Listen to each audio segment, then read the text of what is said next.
va pas se le cacher, les gens qui réussissent, en général, ils ont des choses en commun. Et souvent, ces choses, c'est des habitudes qu'ils ont au quotidien ou alors un état d'esprit qui est assez spécifique et comme je viens de le dire, qu'on retrouve en fait et qui, selon moi, contribue à la réussite de ces personnes. Donc, si t'es une femme et que tu souhaites réussir dans tous les domaines de ta vie, que ce soit pro, perso, écoute ces conseils parce que dans tous les cas, je suis sûre que ça va te servir et que ça va t'aider à te développer, à devenir quelqu'un de meilleur et à devenir davantage la personne que tu souhaites être. La première habitude, c'est de ne pas se comparer aux autres femmes, mais plutôt de s'en inspirer. Vous savez, je pense que ça peut arriver, par exemple, je sais pas, en scrollant sur les réseaux sociaux, vous voyez une femme, peu importe ce qu'elle a, qui est là où vous aimeriez être. Et en fait, à ce moment précis, vous ressentez de la jalousie.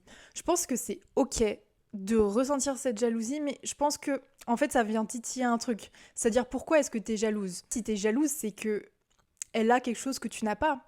Mais je pense qu'au contraire, faudrait que tu tournes tes pensées différemment et que tu te dises, ok, si elle a eu ça, pourquoi moi est-ce que je l'aurais pas? Qu'est-ce qui me manque pour que j'atteigne ce que cette personne a? Et plutôt, au lieu du coup de jalouser, vraiment s'en servir comme inspiration.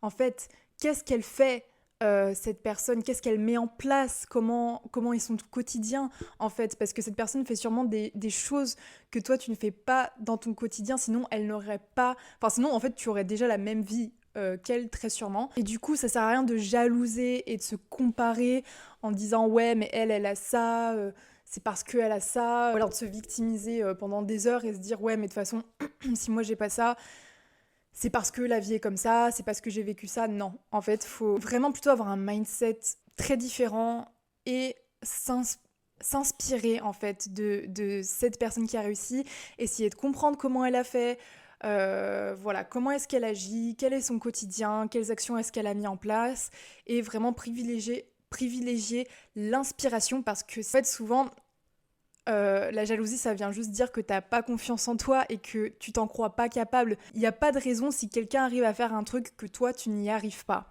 Deuxième habitude des femmes qui réussissent, c'est qu'elles savent exactement ce qu'elles veulent. Si tu ne sais pas exactement ce que tu veux dans ta vie, je te conseille de travailler dessus. Parce que si tu ne sais pas ce que tu veux, en fait, selon moi, tu ne sais pas. En fait, ta destination n'est pas claire, tu ne sais pas où tu vas. Et savoir ce que tu veux, ça va vraiment te permettre d'avoir ce chemin clair dans ta tête. Voilà, de savoir où est-ce que tu veux aller, à moins que tu sois déjà satisfaite voilà, de ta vie aujourd'hui et que tu n'aies pas d'objectif particulier. Mais tu le comprendras du coup dans cette vidéo que je m'adresse plutôt du coup aux femmes qui ont de l'ambition. Si tu ne sais pas ce que tu veux, essaye de trouver. Où est-ce que tu te vois dans 5, 10 ans? 10 ans, c'est peut-être beaucoup, au moins dans 5 ans, tu vois. Et savoir ce que tu veux dans ta vie. Qu'est-ce que tu veux de nouveau dans ta vie et ce que tu ne veux pas. Les deux sont tout aussi importants. Parce que c'est très important aussi de savoir ce que l'on ne veut pas. Que ce soit dans le milieu pro, que ce soit dans nos relations amicales et amoureuses, que ce soit dans notre quotidien. Est-ce qu'il y a des attitudes qu'on ne veut pas adopter? Plus tu sais ce que tu veux, plus tu auras confiance en toi, plus tu n'auras pas peur de t'affirmer dans ton quotidien. Donc selon moi, c'est très important. Troisième habitude, arriver à tourner les moments difficiles en force. En fait, selon moi, il faut vraiment que tu vois les moments de ta vie qui sont compliqués, les passages qui sont compliqués, comme une opportunité de devenir meilleur. Je sais que sur le coup, en général, on se dit pas trop ça et on subit plus qu'autre chose. Mais c'est carrément, je vais le dire en anglais, du character development. Ça arrive pour te forger. Encore une fois, il faut vraiment que tu aies cette mentalité de « Ok, ces événements, ils arrivent dans ma vie pour que je devienne meilleure ». Et je te promets qu'à partir du moment où tu penses comme ça, il peut t'arriver les pires des trucs. Tu sais que tu t'en ressortiras toujours debout. Je dis pas que t'es pas mal sur l'instant, que tu pleures pas, etc.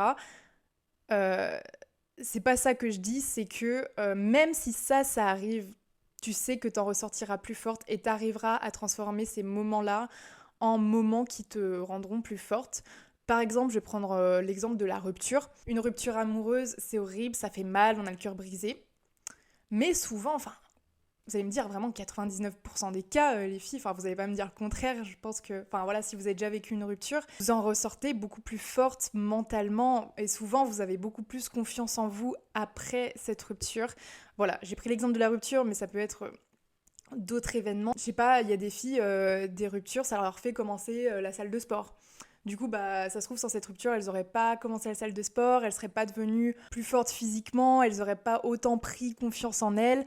Donc voilà, faut savoir voir aussi, selon moi, les événements très difficiles comme des opportunités pour nous d'évoluer et devenir meilleur, de devenir, d'aller plus dans la direction de la personne qu'on souhaite devenir.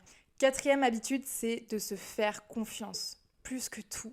Et je trouve que c'est une des habitudes les plus dures, parce que se faire confiance dans le quotidien, en fait, c'est fou de se dire que souvent, en vrai, on n'a pas trop de mal. Enfin, ça dépend des gens, évidemment, mais moi, je sais que par moment dans ma vie, il y a des périodes où j'avais beaucoup moins de mal à faire confiance aux autres plutôt qu'à me faire confiance à moi-même. C'est fou quand même, je trouve. Alors qu'à partir du moment où tu te fais confiance, où tu te dis, bah, en fait, peu importe ce qui m'arrive, je mets moi et j'ai confiance en moi, en le fait que je sais pas, je saurais rebondir dans telle situation, je saurais atteindre tel ou tel niveau. À partir de ce moment-là, encore une fois, pareil, tu deviens beaucoup plus forte mentalement. Et ça, c'est un véritable pilier, c'est une véritable ressource. Donc il y a se faire confiance, et du coup, ça va avec la confiance en soi, qui est là dans ton quotidien, tu vas pouvoir t'affirmer.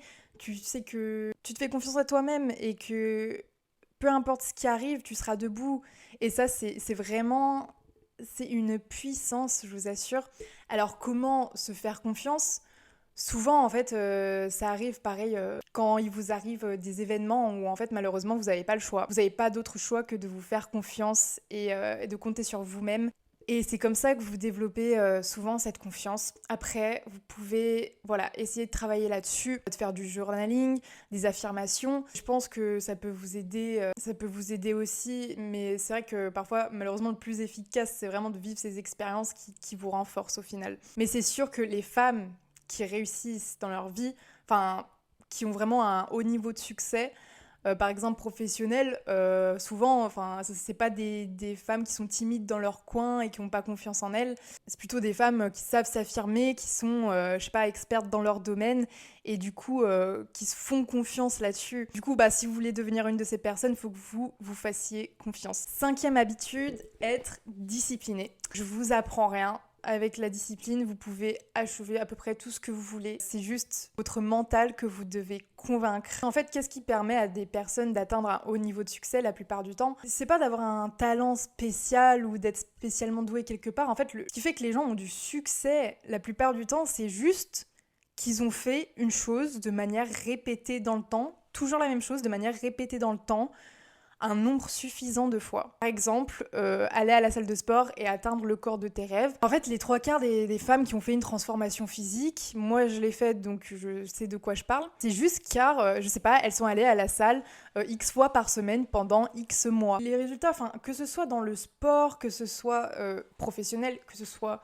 un autre domaine, vraiment, en fait, il n'y a pas de... Si vous faites pas les choses de manière consistante, bah vous n'aurez pas de résultats ou très peu. Pour ça, être discipliné, c'est indispensable. Et tous les gens qui ont du succès dans un domaine ont eu un moment cette discipline. Donc la discipline, c'est un pilier indispensable que je ne pouvais pas ne pas citer. Sixième habitude, faire connaître ses limites. Par là, ce que je veux dire, c'est que tu peux être gentil, mais sois ferme et clair avec tes limites. Faut pas que tu sois trop gentil et que tu laisses les autres te marcher dessus. Et ça, encore une fois, ça passe aussi par la prise de confiance en soi, mais faut que tu sois vraiment dans cette entre-deux, en fait, et tu peux clairement l'être, enfin, être une personne, je sais pas, hyper gentille, hyper empathique, mais en même temps, savoir quand est-ce que des gens franchissent ces limites avec toi, que ce soit dans les relations, le pro, encore une fois, parce que en fait, quand tu laisses des gens franchir des limites, pour moi, en fait, t'es vraiment en train de te maltraiter,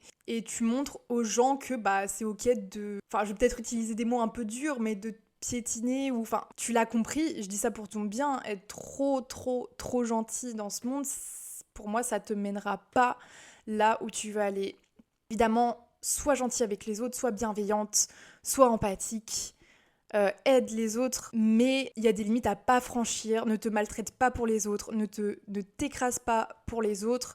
Il faut que tu sois OK avec toi-même avant d'aider les autres, c'est très important. Si tu as du mal là-dessus, que tu es un peu people pleaser, que tu t'écrases pour les autres, que tu veux tout le temps faire du bien aux autres, mais que tu t'oublies, c'est pas bon. Faut vraiment que tu travailles dessus. Et ça, tu verras que peut-être de manière inconsciente, dans ton quotidien, tu verras une sacrée différence, même dans la manière dont les gens te traitent. Ça change tout.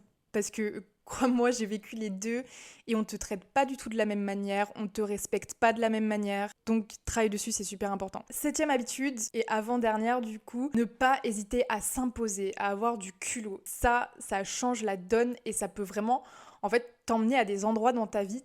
T'étais même pas consciente une seconde que c'était possible, mais vu que t'as fait preuve de ce culot, bah en fait le culot pour moi ça ouvre des portes tout simplement. En général même le culot ça plaît aux gens. Les gens quand ils voient quelqu'un qui ose, qui n'a pas peur, ou alors mieux en fait, qui est courageux. Parce qu'une personne courageuse c'est quoi? C'est pas une personne qui ne ressent pas la peur, c'est une personne qui a peur mais qui va y aller quand même.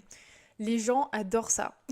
Les gens sont super admiratifs de ça. Donc, si t'arrives à te mettre ces petits coups de pied aux fesses, à te pousser, à faire des trucs qui te sortent complètement, ça se trouve, de ta zone de confort, et à t'imposer, à y aller, quoi, à prendre les devants, bah pour moi, t'as 10 fois plus de chances d'atteindre la réussite, peu importe le domaine, par rapport à une personne qui aura peur de faire quelque chose de nouveau, qui aura trop peur de se ridiculiser, qui du coup sera trop dans sa zone de confort, prendra pas trop de risques. En fait, une personne qui a cet état d'esprit-là, pour moi, elle aura plus tendance à prendre des risques facilement et du coup à ne pas avoir peur en fait de perdre. Ça, c'est très important, de ne pas avoir peur de perdre. Avoir peur de se ridiculiser. Tes peurs, c'est un sujet hyper...